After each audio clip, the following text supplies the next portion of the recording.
मेरा नाम कैप्टन सलीम मंसूरी है और मैं महाराष्ट्र से हूँ जी। मैं फ़ौज में कमीशन हुआ था, रेजिमेंट ऑफ आर्टिलरी में था, जिसमें मैं काफ़ी जगह पे पोस्टेड रहा हूँ। ऑपरेशन मेघदूत जो सियाचिन है, ऑपरेशन रक्षक जो कश्मीर में है, और ऑपरेशन विजय जो कारगिल, सब में मैंने पार्टिसिपेट किया है। उसके बाद फ़ौज से रिटायरमेंट के बाद मैं कॉर्पोरेट में आया था, और कॉर्पोरेट में मैं विप्रो में भी एसोसिएट वाइस प्रेसिडेंट रहा हूँ, और पिछले 10-12 साल से मैं रियल एस्टेट बिजनेस में हूँ जी। जैसे आपके कैप्टन हैं, रह चुके हैं, तो जैसे कि मंसूरी बताते हैं जो नौजवान बच्चे जो है इस फील्ड में आना चाहते हैं, तैयारी कर रहे हैं, कुछ बच्चे तैयारी कर रहे हैं, कुछ पढ़ रहे हैं, फ्यूचर में आना चाहते हैं, तो उनको क्या बोलना चाहते हैं आप, कैसे आए वो? देखिए, फ़ौज का सिलेक्शन प्रोसेस बहुत ट्रांसपेरेंट है, उसमें कोई सिफारिश की वगैरह ज़रूरत नहीं होती। अगर आप अच्छे से मेहनत करें और अपने आप पर भरोसा रखें तो कामयाबी आपको ज़रूर मिलेगी।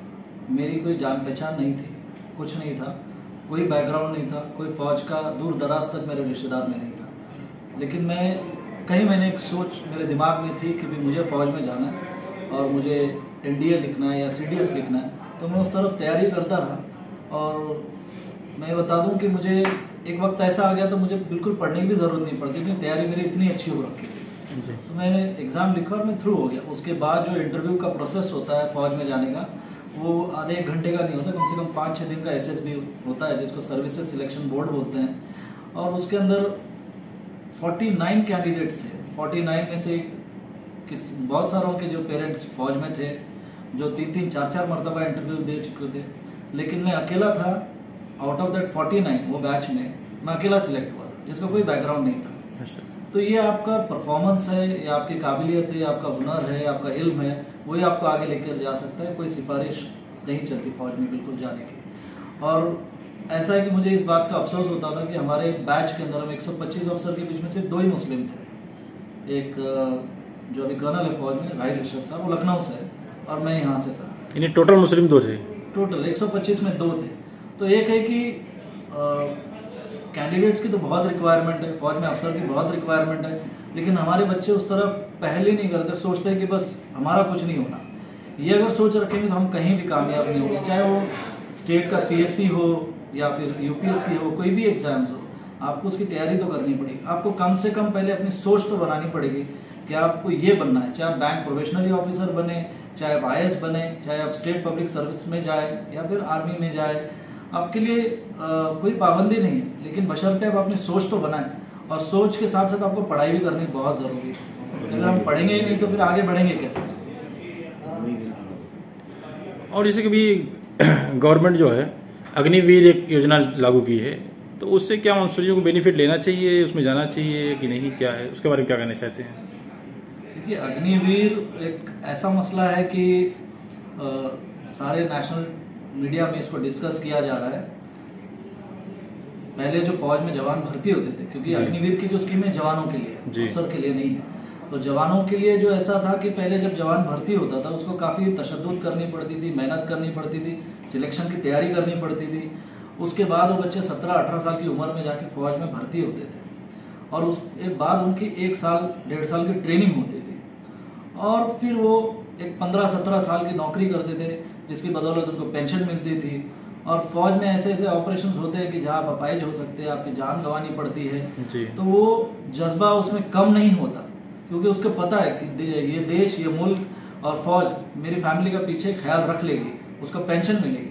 तो अग्निवीर जो है, ये जो जिस तरीके से स्कीम लाई गई, ये गलत है, क्योंकि 4 साल के अंदर आप एक जवान से क्या उम्मीद करोगे, क्योंकि 6 महीने उसके ट्रेनिंग में चले जाएंगे, और उसको वैसे भी पता है कि मैं 3-3.5 साल के बाद चला जाऊंगा, मुझे कोई पेंशन नहीं, कोई ग्रेचुइटी नहीं, कुछ नहीं मिलना, तो वो उतना ईमानदारी से वो अपनी नौकरी नहीं करेगा जी।